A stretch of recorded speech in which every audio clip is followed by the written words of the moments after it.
नमस्कार दोस्तों, हम फाइनेंस के बारे में अक्सर सुनते रहते हैं। Finance department, finance job, financial adviser, finance minister and more. तो कई बार हमारे मन में यह सवाल उठता है कि आखिर फाइनेंस क्या है, इसका मतलब क्या है। आज के इस वीडियो में मैं आपके साथ इसी के बारे में बात करूंगा और साथ ही साथ हम ये समझेंगे कि फाइनेंस कितने प्रकार के होते हैं और आज के टाइम में हर एक व्यक्ति के पास फाइनेंशियल नॉलेज का होना क्यों इम्पोर्टेंट है। तो चलिए शुरू करते हैं।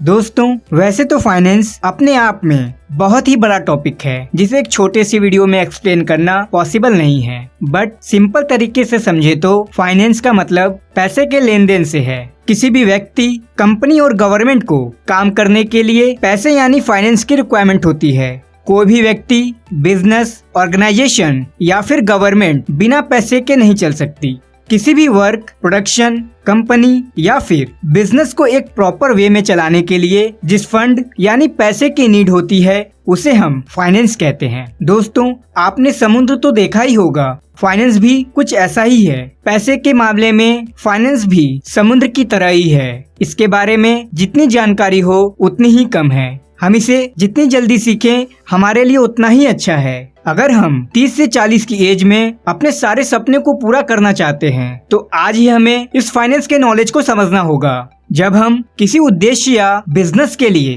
पैसे की अरेंजमेंट करते हैं तो इसे फाइनेंसिंग कहते हैं और इसके बदले में हम जो अमाउंट पे करते हैं उसे इंटरेस्ट यानी ब्याज कहते हैं। दोस्तों, फाइनेंस को 3 पॉइंट्स में डिवाइड किया गया है। पहला पर्सनल फाइनेंस, दूसरा कॉर्पोरेट फाइनेंस और तीसरा पब्लिक फाइनेंस। वैसे तो इन तीनों का काम इक्वल ही होता है, जैसे राइट इन्वेस्टमेंट करना, कम इंटरेस्ट पर लोन लेना, बैंकिंग की सही नॉलेज होना एंड मोर। बट एक इंडिविजुअल, कंपनी और गवर्नमेंट के मामले में इसका मतलब बदल जाता है। जहां पर्सनल फाइनेंस में हम ये सीखते हैं कि हमें अपने पैसे को कैसे सेव, मैनेज और कंट्रोल करना है और हमारे पास करंट टाइम में जो भी एसेट्स हैं उससे ज्यादा से ज्यादा पैसे कैसे कमाने हैं। और वहीं कॉर्पोरेट फाइनेंस में एक कंपनी या ऑर्गेनाइजेशन की इनकम, एक्सपेंसेस, सेविंग्स की प्लानिंग की बात होती है। और पब्लिक फाइनेंस में हम गवर्नमेंट के फाइनेंशियल सिस्टम को समझते हैं, जैसे गवर्नमेंट की इनकम, एक्सपेंसेस और गवर्नमेंट को यदि लोन की रिक्वायरमेंट होती है तो वो उसे कहां से अरेंज करती है। अब बात करते हैं आज के टाइम में हर एक व्यक्ति के पास फाइनेंशियल नॉलेज होना आखिर क्यों इम्पोर्टेंट है। एक सक्सेसफुल बिजनेस बनाने के लिए या लाइफ में फाइनेंशियल फ्रीडम पाने के लिए फाइनेंशियल एजुकेशन का होना बहुत ही अधिक इम्पोर्टेंट है।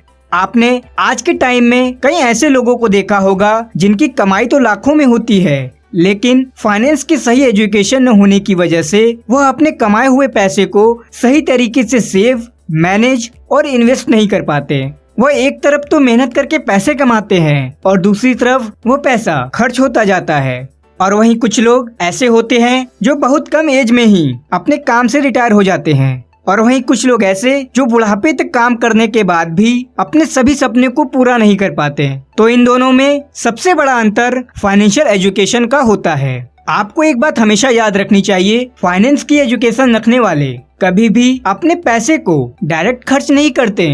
वह सबसे पहले फाइनेंस की प्रॉपर नॉलेज और रिसर्च करने के बाद अपने पैसे को इन्वेस्ट करते हैं और जब उस किए गए इन्वेस्टमेंट से उन्हें अच्छा खासा प्रॉफिट मिलने लगता है तब वो उसे खर्च करते हैं। दोस्तों, पैसे के मैनेजमेंट का साइंस ही फाइनेंस है। आई होप आप इस वीडियो के माध्यम से फाइनेंस की बेसिक्स को समझ गए होंगे। अगर वीडियो अच्छा लगा तो कमेंट बॉक्स में कमेंट जरूर करें और साथ ही साथ वीडियो को लाइक और चैनल को सब्सक्राइब करें। मिलते हैं नए वीडियो में एक नए टॉपिक के साथ, तब तक के लिए धन्यवाद।